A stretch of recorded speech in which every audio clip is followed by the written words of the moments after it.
Je m'appelle Louis Leroux, j'ai le plaisir d'être l'animateur des 2 tables rondes qui vont suivre. Vous allez vous dire, que fait un consultant en communication digitale ici? Très bonne question. Il se trouve qu'il y a maintenant 10 ans, j'ai été stagiaire au ministère de l'Intérieur. D'ailleurs, ma tutrice est dans la salle.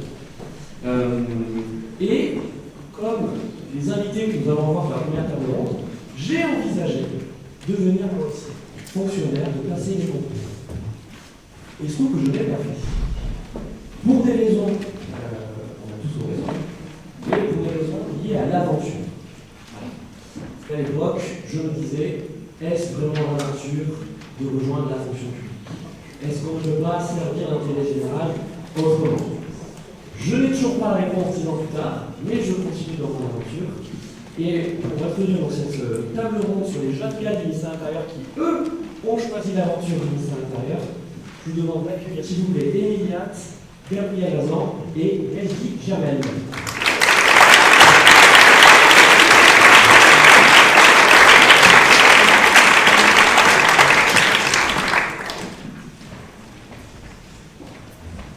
Je vous en prie, installez-vous, vous avez le micro en face, du coup, est-ce qu'ils ont été allumés? C'est bon ou pas? Ça marche. Parfait. Moi aussi. Donc, trêve de mystère.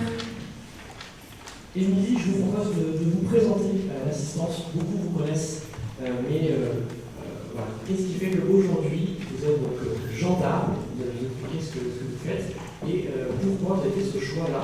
Et est-ce que, si on vous demandait aujourd'hui de confirmer ce choix, vos chefs sont là, est-ce que vous signerez? Merci beaucoup pour cette prise de parole générale, Madame l'ambassadrice, Madame la députée, Mesdames et Messieurs. Donc, je suis officier de gendarmerie, capitaine de gendarmerie, de recrutement universitaire. Donc, on parle un petit peu de mon parcours et de mes motivations pour le ministère de l'Intérieur. Donc, en 2011, j'ai eu mon master de droit public approfondi, puis j'ai enchaîné avec un master 2 en criminologie. Et c'est à ce moment-là, à la fin du master de droit public, je me suis dit, bon, qu'est-ce que je fais plus tard? Je m'orientais vers des études de droit constitutionnel. Et là, j'ai découvert qu'on pouvait faire officier de gendarmerie avec un bac plus 5. Et papa étant retraité de la gendarmerie, je n'ai pas douté une seconde parce que je connaissais entre guillemets la maison. J'avais confiance. Je n'avais pas de questions particulières. Je vous en parlerai un petit peu plus tard. Je fais partie d'un réseau ambassadeur au sein de l'institution. Et c'est vrai que les jeunes que je rencontre souvent me disent la vie en caserne, ça fait peur. Et moi je dis non, ça fait pas peur. On arrive à concilier la vie professionnelle et la vie personnelle, même en étant en famille. Donc après mon master de droit public, je présente le concours d'officier de gendarmerie et je réussis à ma première tentative. J'intègre l'école des officiers de gendarmerie de Melun de 2012 à 2014. En 2014, je sors major de mon recrutement dans la dominante sécurité publique générale. On va voir, on peut être une femme pas très grande et bien réussir. Et donc j'ai choisi de prendre le commandement de la communauté territoriale de Tipar dans le Nord. Donc peut-être une précision, une communauté territoriale, c'est un regroupement de brigades. Moi j'avais une brigade mère à Tivard et une brigade fille à Chartres. Donc vous allez peut-être un petit peu mieux passer cette com. Donc moi ce qui m'a beaucoup plu, pourquoi le ministère de l'Intérieur, c'est bien l'intégration à la gendarmerie, c'est la diversité, la palette de métiers qu'on a quand on est officier de gendarmerie. Il n'y a pas de routine. On a beaucoup de missions. Dans la dominante sécurité publique générale, je faisais au quotidien de la police-route, de l'enquête judiciaire, des interventions et surtout de l'encadrement, beaucoup de management, beaucoup de commandement. Donc j'avais beaucoup de satisfaction à commander les hommes, beaucoup de fierté. Comme on le dit en gendarmerie, nous sommes une force humaine et ça c'est ce qui fait tout oublier. Sur le terrain, le fait d'être une femme, je ne le voyais pas, j'étais avec les hommes avec un grand H. Et on vivait l'action et on était une équipe, on s'entraidait, on était camarades et on avait un seul but, c'était l'intérêt général, la sécurité publique. Et donc à partir de là, moi j'avais toute la satisfaction dans mon boulot. Après, donc du coup ces 3 années de commandement à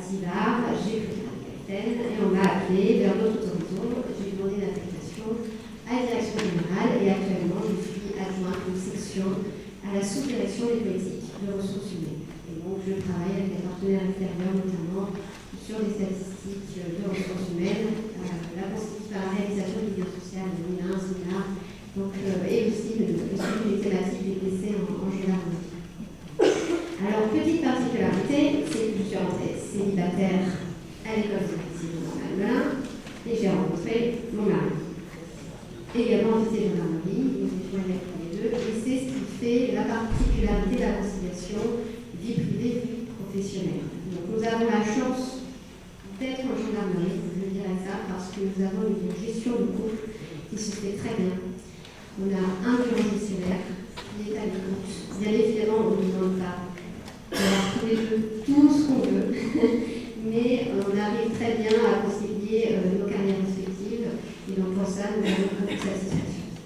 Alors peut-être pour les jeunes, pour parler plus sur comment de la fidélisation, on est vraiment très riche, nous, dans la palette des métiers qu'on propose. Moi, je ne me suis jamais posé la question, je me suis jamais dit, une femme, est-ce que ça va bien se passer, est-ce que ça va pas bien se passer. J'ai mon parcours de carrière dans ma tête, je me dessine mes horizons, et le fait d'être une femme me fait partie. Donc, voilà, c'est l'opérationnel, je pense, qui chez nous prime avant tout, et qui fait peut-être disparaître cette femme. Merci pour ce témoignage très clair. Vous partagez donc l'exercice de l'autorité avec Gabriel Azan en tant que commissaire de police. Est-ce qu'on peut également avoir votre témoignage, votre parcours? Gabriel Azan, je suis commissaire de police, j'ai 28 ans. Je travaille depuis 2 ans en tant que commissaire de police. Moi, j'avais choisi cette profession parce que j'étais à la recherche d'un métier qui avait du sens pour moi, du sens aussi pour les autres. Je voulais avoir une action mesurable, un quotidien concret. Et aussi un travail qui m'épanouisse sur le plan intellectuel. Pour autant, je n'ai jamais perçu ni même pensé ce métier comme devant s'exercer au détriment. J'ai vraiment axé mon témoignage sur l'équilibre ou le déséquilibre que je dois rechercher de la façon. Je n'ai jamais pensé comme devant s'exercer au détriment, au sacrifice de ma vie privée. Pour 2 raisons principales. La première raison, qui est une raison assez pragmatique, c'est qu'avec ma toute petite expérience professionnelle, j'ai déjà découvert la fatigue, parfois le sentiment d'être éreintée quand je quitte le service, à force des sollicitations permanentes. Donc c'est vrai que j'essaie de préserver, je me dis que je dois rester lucide pour décider, à mon petit niveau, pour manager des équipes, parce que c'est quand même la grande partie de mes missions, et pour cela, j'ai besoin de reprendre des forces, à la fois physiques et mentales, dans ma vie privée, et je considère que ma vie privée, forcément, elle ne peut pas être que les miettes qui sont laissées par la vie professionnelle. Et l'autre raison, c'est une raison qui est beaucoup plus égoïste, je le reconnais, c'est que mon implication, elle est souvent aussi fonction de l'intérêt de la vie professionnelle. On a un métier qui est très exigeant, mais moi, je le suis également vis-à-vis de mon quotidien. Et à ce titre, je voudrais développer un exemple en particulier avec le concept très connu chez les commissaires de police du présentéisme. Plutôt cette exigence de disponibilité permanente. Alors, on a tenté d'expliquer qu'en tant que chef de service, il fallait que je sois la première au bureau, que je sois la dernière à en partir pour pouvoir montrer mon investissement et mon soutien aux équipes. Mais je dois dire que je reste assez perplexe face à cette mesure de notre travail. Moi, je ne l'attends pas de ma hiérarchie et je ne l'exige pas non plus des équipes avec qui je travaille. Mais j'ai profité d'être à une conférence organisée par l'association Femmes de l'Intérieur pour dire que ce mythe un peu de la disponibilité permanente, pour moi, est encore largement dû à la représentation très masculine qu'on a de notre métier. Il n'y a que des hommes qui sont déchargés des tâches de la vie quotidienne et familiale qui peuvent effectuer une telle amplitude horaire au bureau. Donc je pense qu'on a tous à œuvrer pour essayer d'équilibrer nos vies professionnelles et nos vies privées. Les femmes d'abord, puisque nous, on est confrontés à un déficit supposé de disponibilité. D'ailleurs, en tant que femme, j'aimerais bien qu'à chaque entretien de recrutement, on ne me demande pas si je compte avoir des enfants prochainement, parce que c'est un poste qui demande la disponibilité. Mais je pense aussi aux hommes, parce que vous êtes aussi concernés, puisque vous, c'est l'inverse. Vous devez honorer une disponibilité permanente, acquise, ou encore pire, attendue, puisque vous êtes des hommes, donc vous êtes forcément tout le temps disponible.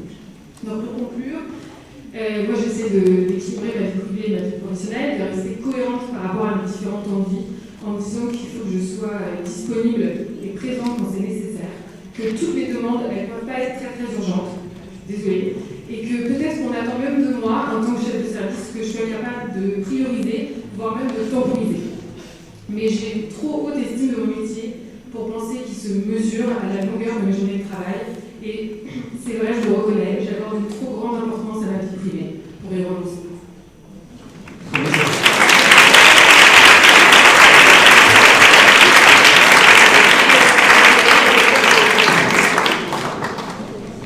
Régie, bon, c'est difficile de passer après ça, mais vous avez fait le choix de l'ENA, hein, parce que vous êtes l'ENA, donc le choix de la haute fonction publique. On sait que l'ENA est régulièrement pensée, il y a une mission d'évaluation en cours, je crois qu'elle est menée par Frédéric Thiriet sur l'avenir de l'ENA.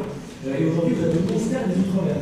Donc, c'est possible aussi de nous raconter pourquoi vous avez fait ce choix-là et où vous imaginez aussi dans 5 ans, dans 10 ans, dans 15 ans. Est-ce que vous avez le luxe d'avoir cette perspective où vous dites, finalement, on verra bien. Écoutez, tout d'abord, bonjour, bonsoir à toutes et tous. Merci beaucoup pour l'invitation.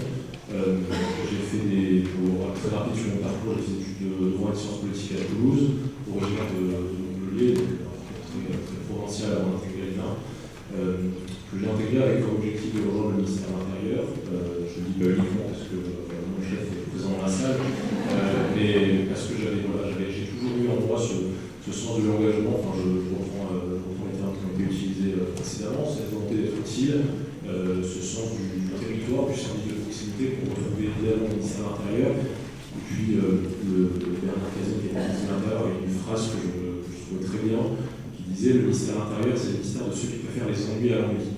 Et je me suis toujours retrouvé dans cette phrase-là. Donc, à la sortie de l'ENA, j'ai choisi de rejoindre l'inspection générale de l'administration, où j'ai travaillé 2 ans et demi sur différentes missions d'audit, sur la défense de sécurité intérieure, sur l'administration territoriale de l'État, sur la problématique de lutte contre l'immigration clandestine ou de différentes enquêtes administratives. Et depuis 1 an et demi, j'exerce effectivement le ministère des Outre-mer dans le cadre des missions prioritaires du gouvernement sur la mise en œuvre d'un plan de développement pour Mayotte. Et j'ai aussi fortement travaillé sur l'organisation des services de l'État en Guyane. Mais je vais plutôt parler de ce parcours-là qui n'a pas peut-être une résonance particulière sur la question du débat de ce soir. Je voudrais juste dire 2 mots de 2 engagements que j'ai par ailleurs qui justifient ma présence. Le premier, c'est que je me suis engagé à la sortie de l'ENA comme coordinateur pédagogique d'une classe préparatoire pour les concours de la haute fonction publique qui est hébergée par l'ENA et qui accueille tous les ans une vingtaine d'étudiants boursiers et qui les prépare dans des conditions assez exceptionnelles aux différents concours de la fonction publique. Donc les élèves bénéficient d'une bourse spécifique, d'un logement qui est financé par l'État, d'un coaching individuel, etc. Et surtout, ce qu'on a en tout cas essayé de faire collectivement avec l'équipe pédagogique pendant 2 ans, c'est vraiment lutter contre l'autocensure. Et je pense que c'est un terme que beaucoup vivent, que moi j'ai l'occasion de vivre aussi par mon parcours, et qui explique aussi ces écarts de carrière. Quand on voit qu'à diplôme égal, les femmes progressent moins vite, je pense que ce sentiment n'est pas neutre et la question de l'exemple semble aussi fondamentale. Et le deuxième engagement que j'ai eu, c'est un engagement au sein de l'association du corps préfectoral et des hauts fonctionnaires du ministère de l'Intérieur, au sein de laquelle Michel Cadeau, qui en est le président, a souhaité dynamiser la place des jeunes au sein de l'association. Et donc nous avons organisé à la fin de l'année 2018, et le ministre l'a mentionné, un hackathon sur l'avenir du métier préfectoral, qui a regroupé les jeunes du corps préfectoral, les stagiaires de l'ENA, les responsables de communication, des membres de DDI pour mixer un petit peu les différents regards. Et ce qui en est ressorti, c'est vraiment d'une part un attachement extrêmement fort au métier, mais aussi des attentes fortement exprimées sur la manière dont les carrières étaient organisées, puisque vous le savez, je pense, le corps préfectoral se caractérise par la très forte mobilité géographique qui est attendue de ses membres, de la rapidité des mouvements, la durée de poste de moins d'un préfet de moins de 2 ans aujourd'hui, du faible préavis sur lequel la décision de mobilité est annoncée. Et donc, évidemment, en termes de conciliation vie professionnelle, vie personnelle, c'est parfois très difficile. Et donc, on a travaillé à la suite de ce hackathon sur d'autres propositions très opérationnelles pour avoir une visibilité plus grande avant d'avoir une nouvelle nomination sur la question de la prise en charge des gardes d'enfants lors par exemple d'événements exceptionnels, la gestion de crise, on a des enfants à gérer, et donc peut-être que l'employeur a une responsabilité. On a la prise en charge financière, sur la question de la formation, sur la question des mobilités, sur la charte du temps. Aujourd'hui, il n'y a pas de charte du temps au ministère de l'Intérieur, et même si ce n'est pas la panacée, dans plusieurs ministères, je pense notamment à Bercy, l'adoption d'une charte de temps a permis de faire progresser les mentalités, et le fait d'inscrire dans le marbre des bonnes pratiques, et bien, ça traduit aussi la nécessité d'avoir une nouvelle mentalité au sein de la structure. Donc, on pense que c'est vrai. On a présenté ce travail au secrétaire général du ministère de l'Intérieur, bien sûr, on avait présenté au ministre de l'Intérieur, qui, à l'occasion d'un discours prononcé pour l'Assemblée générale de l'association culturelle, a pris plusieurs engagements, le ministre l'a mentionné, assez ambitieux, sur lesquels des groupes de travail ont été lancés avec la DEMAT pour travailler concrètement sur l'accompagnement du conjoint à la recherche d'emploi lorsque un départ est organisé, sur l'anticipation des mobilités, avec plusieurs mois de préavis qui sont nécessaires si le conjoint se retrouve à un emploi, sur la question des gardes d'enfants, on l'a évoqué, et enfin sur la charge du temps, et on espère voir aboutir ces différentes propositions d'ici cet été, avec évidemment la certitude que c'est extrêmement difficile de mettre en œuvre toutes ces mesures, que ça perturbe des habitudes, que ça demande forcément du courage, que ça demande des arbitrages importants, mais que c'est nécessaire. C'est nécessaire parce que le métier de préfectoral est un métier dont l'attractivité diminue. C'est un métier pour lequel on pense que c'est un métier d'avenir, c'est un métier important pour notre pays, et donc il est important que ce métier puisse avoir en son sein les meilleurs de la nation, les meilleurs de l'administration. Et donc pour attirer en son sein, il faut peut-être faire évoluer un certain nombre de pratiques, et c'est ce qu'au sein de l'association, on a modestement essayé de proposer. Merci beaucoup. Une question pour tous les trois. Peut-être d'abord Mehdi. Est-ce que vous sentez des relais? Vous voyez, est-ce que vous êtes les rouages de cette transition? On voit qu'il y a la volonté, la volonté pour parler, d'abord il faut avoir la volonté de changer, de se transformer. Est-ce que vous sentez que vous êtes les charnières de cette transformation et qu'après vous, j'ai remarqué qu'il y avait peut-être des étudiants, des gens un petit peu plus jeunes qui se posent des questions, qui écoutent vos témoignages et qui disent pourquoi pas moi? Est-ce que vous pensez que pour eux ce sera différent que ce que vous avez vécu? Sur la question de l'équilibre professionnel et privé, à titre personnel, je n'ai pas encore de famille, et je n'ai pas non plus de responsabilité managériale, parce que je pense que je change beaucoup de choses sur la disponibilité. En revanche, j'essaie d'utiliser ce temps pour observer. Et l'importance croissante que prend le sujet de l'égalité entre les femmes et les hommes dans le débat public, elle a, je pense, un impact très concret qui est qu'elle permet de se poser des questions qu'on ne se posait pas avant. Et ça permet d'observer des choses dans l'organisation du travail. Ça permet de se rendre compte que dans le comité de direction auquel je siège au sein du ministère de l'Outre-mer, il y a beaucoup de femmes. Ça permet de se rendre compte de l'importance aussi de l'exemplarité. Ça a été mentionné par l'ambassadeur précédemment. J'ai un chef qui part tous les soirs à 20h15. C'est évidemment tard quand on a une vie personnelle, mais pour les familles. Mais je pense que c'est un horaire plutôt correct par rapport à ce qu'on peut observer dans un certain nombre de cercles du ministère de l'Intérieur. Et le fait de voir son chef partir à un horaire plutôt décent, encore une fois par rapport à la culture ministérielle, libère. Le fait d'avoir de voir ça, voilà, c'est vraiment pas neutre. Et puis, autre élément sur la question du réseau, on voit qu'il y a des moments qui sont très importants dans le professionnel, qui sont les moments informels d'échange.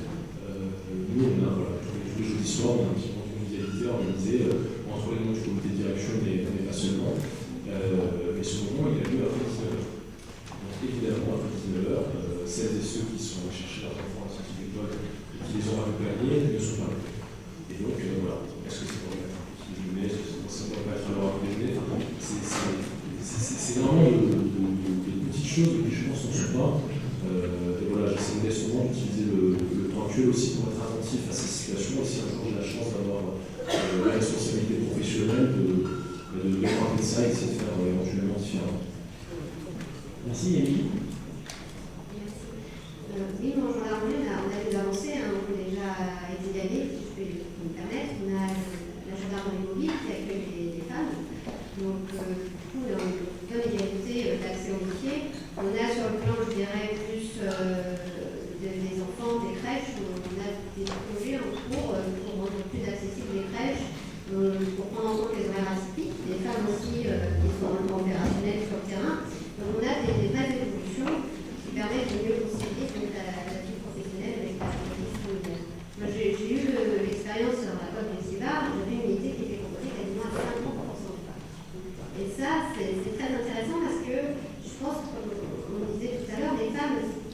doivent se signaler. Et moi, les miennes, elles n'étaient pas complexées, elles étaient dans l'opérationnel. On avait une relation de confiance, une relation aussi de bienveillance. Elles me disaient, là, j'ai des enfants, ça va être compliqué. Et bien encore maintenant, on prend aussi en compte, alors pas tout le temps, parce que l'opérationnel paye toujours, mais on a cette approche qui change. Ça, on le voit du coup quand on fait un service, on pense un peu à tout ça pour anticiper la vie personnelle des enfants. Merci Gabriel, donc pour conclure.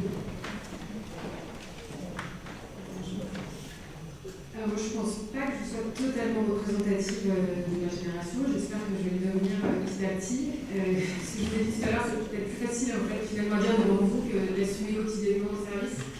Mais j'essaye même à mon niveau de déculpabiliser parfois. Je vois mes chefs plus âgés qui n'osent pas partir le soir alors qu'elles ont des obligations, alors que moi j'ai juste soit je suis au bureau. Oui, c'est pour parler qui vit le sport, je pense que c'est quelque chose qui est en train de changer. Les commissaires de police sont sûrement un peu en retard dessus et qu'on a toujours cette espèce de culpabilité à partir, de se dire qu'on est chef de service, donc on a une obligation de présence que je trouve totalement aberrante, que le télétravail est inenvisageable pour nous, alors que je pense qu'on devrait parfois aussi avoir des temps de réflexion, des temps de rédaction sans être interrompus chez nous et que ça pourrait très bien se faire. Voilà, je pense pas être. Je peux pas dire que je parle au nom de ma génération, mais j'espère que dans une dizaine d'années, je pourrai répondre à la affirmative à votre question. Merci beaucoup à tous les trois, vous pouvez les applaudir.